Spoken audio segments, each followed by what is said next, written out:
Fellow Ugandans, ladies and gentlemen, comrades in the struggle, I am deeply humbled and profoundly honored to accept your nomination to be the next president of the Republic of Uganda for the year 2026 to 2031, not 1926 to 1931. For the year 2026 to 2031, not 1926 to 1931. I thank you very much for the trust that you've continued to place in me ever since I offered myself for the first time for the presidential office in 2021. Today, my heart is filled with a deep sense of responsibility to deliver to that trust that you've put in me. Together, we have been everywhere preaching the message of a new Uganda. And today, with this nomination, we start on the final phase of our mission to freedom and true independence.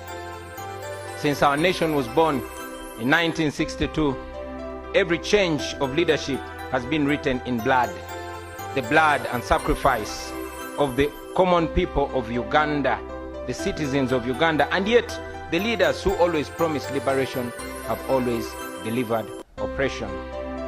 For 40 long years, one man and a small group of his relatives and friends have ruled our country on gunpoint. They have looted our nation and turned every institution of government into a tool of oppression. They have reduced the citizens of Uganda into slaves on their own land. They have reduced all of us into beggars, and they've turned our poverty into a tool of control. And yet, our country is not poor. Our country is rich.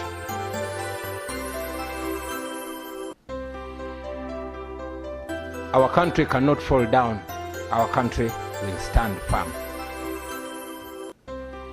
Ladies and gentlemen, our country is fertile. Our people are hardworking and enterprising. We are rich in creativity. We are resourceful. We are energetic. We are young, and we are promising. Our country is one of the richest countries on the planet in terms of natural resources. So, my brothers and sisters, our problem is not lack of wealth. Our problem is lack of leadership. Leadership that serves the people instead of terrorizing them and exploiting them. Leadership that seeks to uplift the citizens instead of enslaving them. Sisters and brothers, this is not the first time that we stand before you with a dream of a new Uganda. We first made our attempt 5 years ago in 2021. Hundreds of our brothers and sisters were tortured. Many of them were arrested, and they are still in prison as we speak right now. Many were killed, and many are missing to the present day. And yet, we refuse to give up. I know that many of you are now asking, why then do we go to the polls? Why do we risk the tear gas, the bullets, the prisons, the torture chambers, the death, and all the mess that is awaiting us? My answer to you is this: we risk it all because the alternative is giving up, and that is 10 times worse. If we give up now, we shall have no moral authority to complain about what happens next. If we surrender now, that means that the fighting spirit of Rita Nabukenya, of Frank Senteza, of Yasin Kauma, and many others has been defeated. It means that they died in vain. It means betrayal. Betrayal of the comrades who have spent years in prison, counting on us who still have. We shall reach in a Uganda where you will move in town and not see guns on the streets. In a Uganda where security will be protecting the citizens and not terrorizing them. A Uganda where teachers, soldiers, health workers, and other workers are paid promptly and adequately. Where farmers earn fair income from their produce.